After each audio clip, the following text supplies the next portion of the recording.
Hello, my name's Andrew Kalita from On Demand HR, and today we're going to be tackling and offering some of our thoughts on the very highly charged topic of mandatory vaccinations in New South Wales workplaces.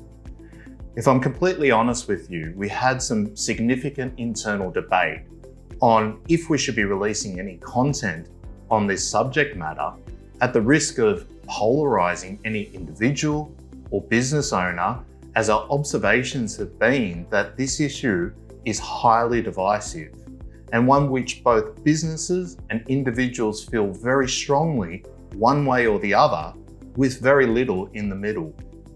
Ultimately, we've resolved that we have an obligation to our audience to discuss the current state of play as at 12 August 2021, some of the proposed legislation in this space, the case for mandatory workplace vaccinations balanced against some of the inherent risks, as well as our current advice in this space for our clients. We do this not to advocate one position or another, but rather to inform and let our audience into some of the conversations that we are having within the business internally and ultimately with our clients to allow individual businesses to make a more informed decision with regards to a workplace relations strategy that is right for them. And finally, before I get into the content, for the purposes of this video, we will be sticking to the workplace relations side of this debate. And much of what we have to cover today will ultimately be decided in the courts and the commissions.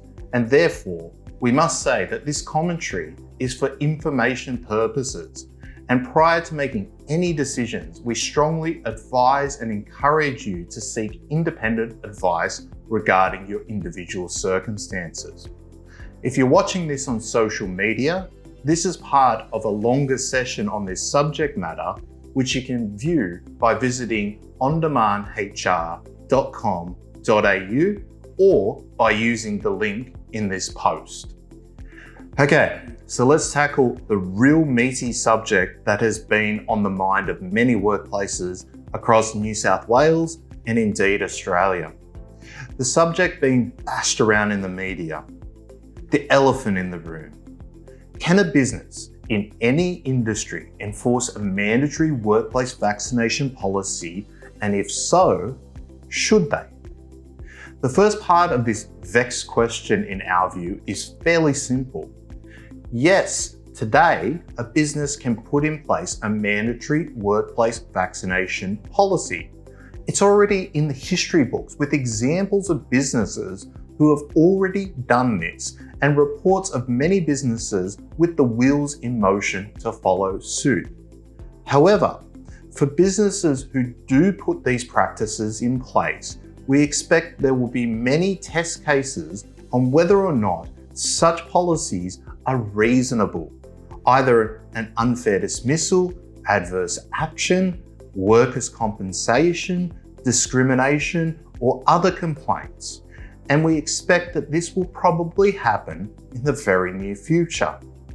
With the lack of other legislative guidance and Scott Morrison making it very clear on multiple occasions that employers must make their own decisions on this matter, it is ultimately left for businesses to contemplate the reasonableness of mandating vaccinations for their own individual workplaces. So as it stands today, you may be able to mandate vaccination for your workplace, but the real question is, should you? Like all business decisions, it is our view that this should be done by weighing up the risk and rewards of the decision in an objective manner without bringing in personal views and perspectives. This way of thinking has shaped the way we have discussed this subject with our clients and empowered them to make the decision that is right for their business. So as a thought leader in this space, we wanted to share some of the considerations that we feel you should take into consideration and account when making your own decision for your business. Political views aside, the decision to mandate vaccinations in the workplace boils down to balancing a business's obligation to provide a safe workplace for their employees whilst also managing the risk to the business.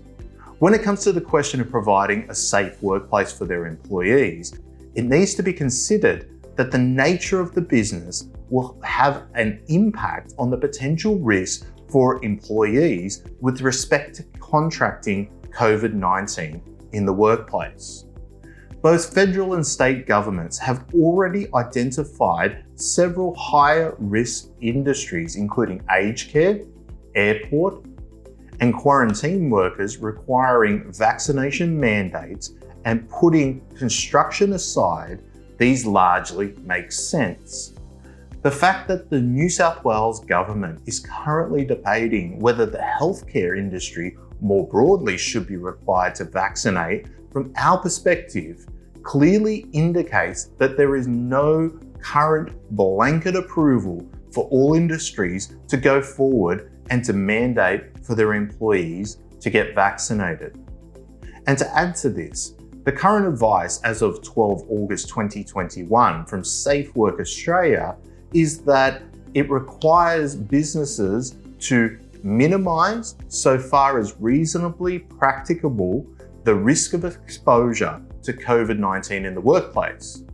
But there is also commentary that it is unlikely that a requirement for workers to be vaccinated would be reasonably practicable. We can take from this, at least from Safe Work Australia, that they consider the business COVID safe plan and other control measures to be meeting with the employer's obligation to provide a safe workplace for their employees.